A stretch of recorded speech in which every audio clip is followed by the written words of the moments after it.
Hello everyone. I hope you all are doing well. Let me introduce myself. My name is Tushar Pathak, batch 2021 instrumentation pass out, and currently I am working in Accenture as a SAP ABAP developer. And our today's topic is 5 mistakes you should avoid or you must avoid while appearing for placements. So most of the students focus on the placement, but actually how many of them got their dream job? Very few. Agreed? But why this is so? Everyone is working hard for their future to get the dream job, especially in IT. But where are they actually lagging? So today we are going to talk about this. The most common mistakes students make while appearing for an on-campus or an off-campus placement drives. Also, we will talk about the solutions to rectify them. So, let's get started. So, firstly, to get into MNC, which are the ways?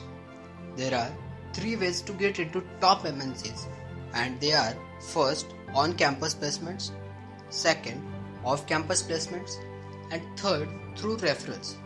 So, many of you already know about the on-campus and off-campus placement drives, right? What is this and all, but for others, let me quickly revise it. So, the on-campus placement drive is something which is conducted by our college or university. Companies visit our college and pick the students from the campus. And off-campus is exactly opposite. The students apply for various company drives conducted independently, irrespective of the college or city.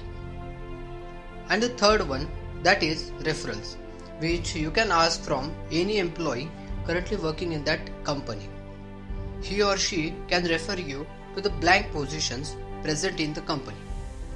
So what mistakes we should avoid while preparing for the placements? Let's see. So the very first mistake is we should not underestimate the power of aptitude. We see a lot of students just keep practicing the coding language or a DSA, that is data structures and algorithms, or interview. But good preparation for the aptitude round is equally important. According to me, this is the biggest hurdle between you and your dream company or dream placement. So it is not advisable to ignore the aptitude or practicing a little of aptitude, right? So all other knowledge is of no use if you are not able to clear the very first round in any campus placements, that is aptitude. Now, aptitude also comprises of 3 sections, popularly known as quantitative aptitude, logical reasoning, and verbal ability. So if you want a detailed video, then comment below. I will make a separate video on this. But for now, we should be more conscious about aptitude. I will put some of the best materials about aptitude in the description below. Don't forget to check that out. Now tell me, what do you think? How many programming languages should you know to be get placed? Either it is 1, 2, 3 or 4. The second mistake is there is a common misconception between the students that if they know 3 or 4 languages, then their chances of selection increases. This is definitely not the case. These are all superstitions. I will give you an example to prove this point. Consider you are an interviewer and there are 2 candidates you are currently interviewing, right? So now if you ask the first candidate about the programming languages he or she knows, then the candidate replies as he knows 4 languages like C, C++, Java and Python. But when you ask him the questions based on the languages he already knows, he miserably failed to answer.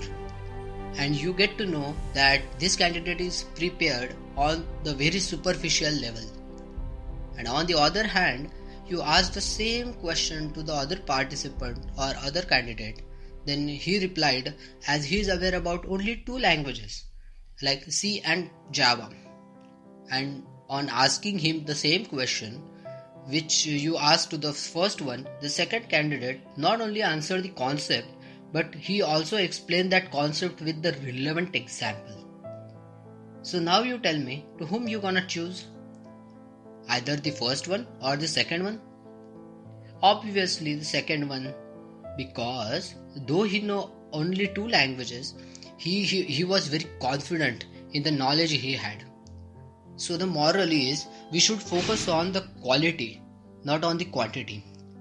So my suggestion would be, one or two languages will be more than sufficient. You can start with C and Java to start your placement preparation journey. Fine? Now, the third mistake many candidates make, that they just study the concept of the language, like concepts of C or Java, but not practice the questions. And this is one of the biggest mistake they had ever made. Without proper dedication and practice of solving problems, just forget about the placements. For example, can you learn driving by just watching YouTube videos? Obviously no. You need to come on the ground, take the steering in your hand, and then have to practice driving. Then and only then you will be able to drive. In the same way, just studying the concept is not enough. We need to practice an ample amount of questions to build our mindset towards the problem solving ability. To cultivate this habit, you can take the help of the sites which provides you with the practice problems, so that you can practice and check your knowledge of understanding. The sites like HackerRank, HackerEarth and many more. I will list all the important sites I know which I also used during my preparation journey. So practice is the key. Keep this in mind. You can remember the mantra like learn, understand, practice, and then and only then the success. Keep this in mind. Up till now, you have picked up language, you have solved the practice problems as well, and also cleared the rounds like aptitude and coding. Now, last but not the least milestone of your preparation journey is your technical and HR interview round. Right? And in this, what is the important thing to prepare are communication skills. And here the fourth mistake came, that is, many candidates are not looking confident on their answers, or they just remember the answers of the FAQs and spill it out in front of the interviewer. It is not at all wrong to write down the answers, but you should speak from your heart. Be Rancho, not Chatur. You have seen the 3 Idiots movie? No? So this is the same dialogue from that movie. It shouldn't sound like you just remember the answer and speak.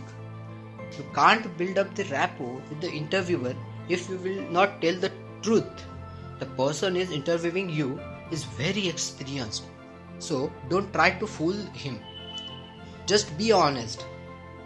Just don't be too honest, but be honest, be confident and comfortable in the interview.